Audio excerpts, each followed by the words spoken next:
Ladies and gentlemen, I am joined today by a very, very special guest. You probably know him as the world renowned expert in bison upper cervical care. He is known all over the world for providing specific upper cervical care to all the bisons out there in need.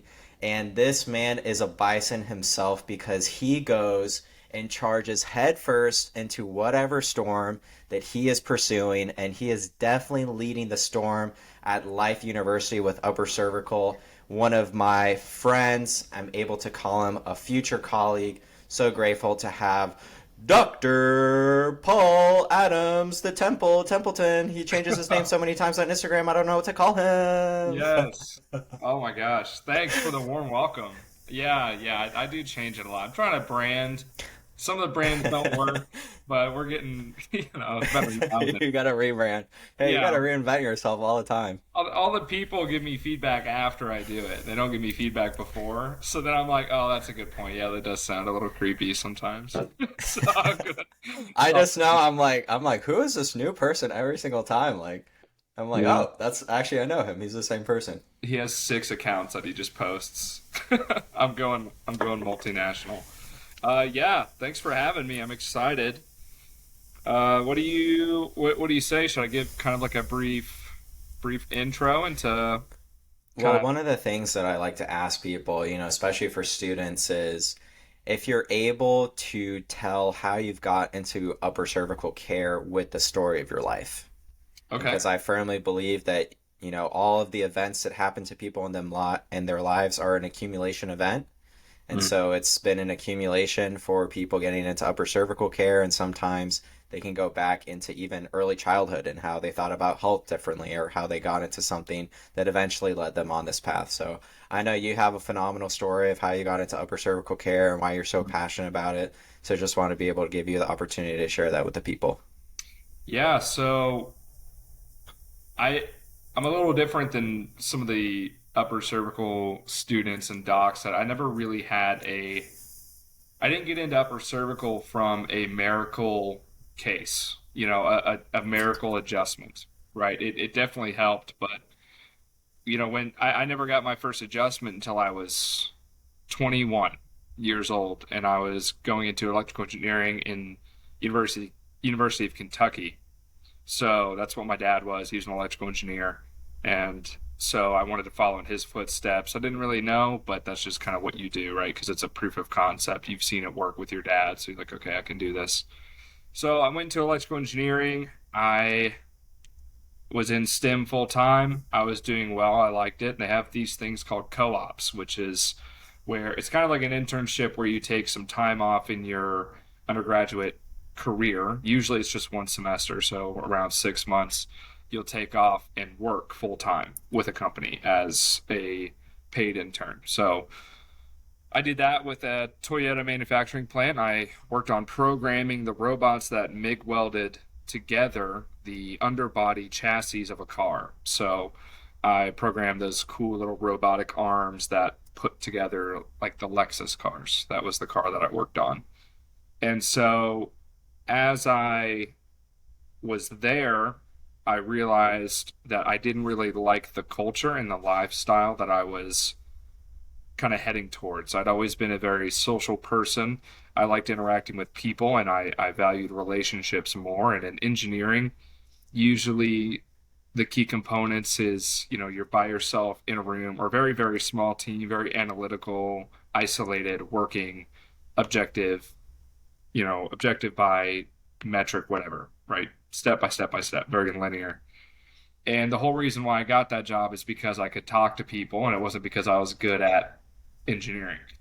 My grades were very subpar, but at a certain point, they don't want just like, for example, there's no lack of really really smart individuals in an engineering program. Like everyone's hyper smart, so the way you stand out is through your soft skills, and that's normally kind of where successful engineers go. It's a Paul's balance. like, I am a human. Yeah, yeah, they're hiring robots. Like, oh, he can actually hold a conversation with someone. That's refreshing. And they're like, oh, he won't piss off everyone that he works with. So yeah, between working there and I got no sun. It was very long hours. I was working around 60 hours a week as a 19-year old, which is just a lot. And I'd have to come in and catch third shift in the morning, so I'd be at the plant at 4 a.m., work until 6 p.m., and then they would tell me, "Oh yeah, you got to come in Saturday." And they'd tell me that Friday afternoon, which was just a lesson in temperance and uh, I guess the Sigma grind set that the kids talk about nowadays.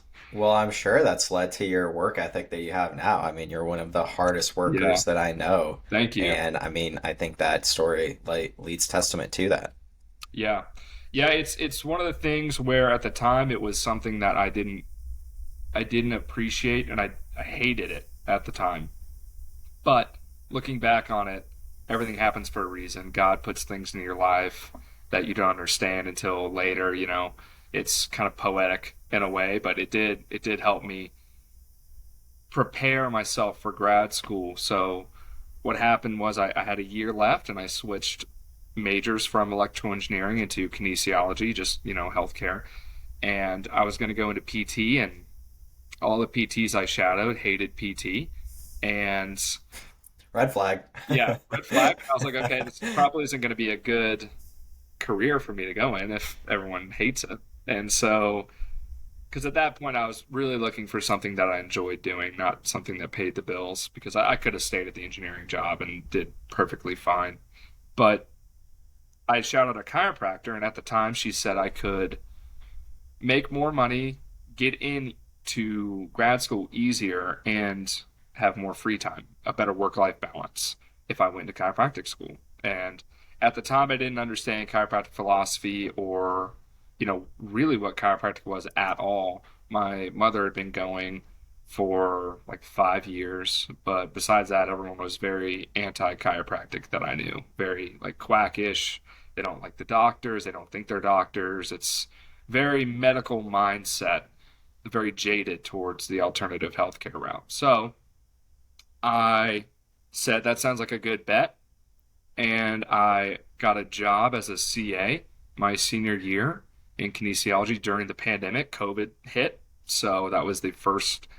My last year was the start of COVID, so my entire schooling was online, which helped expedite the process of getting that degree because I had no crossover between electrical engineering and kinesiology. There was no calculus 4 didn't help me like at all, and so I was able And to now get you're the electrical engineer of the human body. Look at you. yeah, and that's one of the things that someone pointed out to me is that now with upper cervical and this wonderful thing that I found. I'll tell you how I found it, but with electrical engineering in my past career I was focusing on the structural integrity of a system to the millimeter every day. And now I'm doing the same That thing, sounds very similar. except with the human body in a more vitalistic way. So that was kind of that's another one of the poetic things that just happens. But yeah, so I finished a kinesiology degree. I got a job as a CA with a doc who just opened. We stayed open throughout the entire pandemic, served a lot of people, changed a lot of lives. I got my first adjustment, TRT, which for the people watching who don't know what TRT is or various techniques, it's an instrument, so it's not by hand. It's a really really cool technique, and that was my first exposure to chiropractic. And he showed me people like Fred Barge, and he showed me green books, and he introduced me to the philosophy. He brought me to conferences with him and really mentored me into going, and he told me to go to Life University, which is where we're at now. Good And recommendation. great recommendation, one of the amazing schools. And so yeah, I showed up and found out there was a lot of different approaches in chiropractic, a lot of different camps, um, opinions, and I I really didn't know what to do, so I got adjusted and exposed to all of them. So we have around 28 different techniques here at Life, and so it took me a year, but I got adjusted and exposed to all 28, and upper cervical just clicked with me. I think because of the electrical engineering background, it's very type A, but also has deep roots in philosophy, which I really enjoy. And the changes are amazing.